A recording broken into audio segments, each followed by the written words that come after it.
Okay, thanks for checking out my YouTube channel, Robert's Video Machine. Don't forget to subscribe. Click on the bell button so you can get notified every time I post a new video. And in this video, I'm going to be doing an unboxing of the Apple iPad Air. And it's the iPad Air 3. This is the third generation.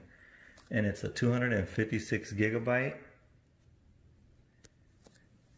And this one I got it at Best Buy, but you can get them anywhere. So let me see what, okay. I guess you don't need a knife to open it.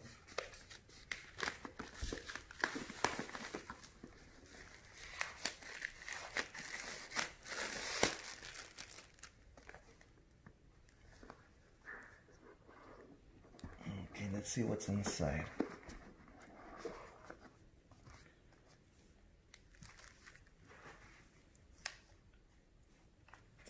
Okay, so this is the tablet here. They have it on the very top.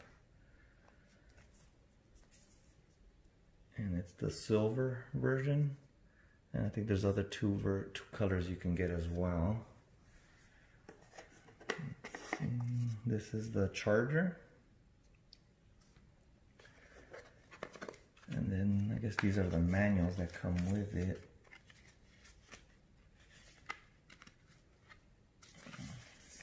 Just a couple of small manuals. This is the wall charger, and that's it. So I'm gonna go ahead and do a separate video of what shows, because I got a case for it, and it's and I'll do a separate video to show the case that fits for it. Okay, thank you.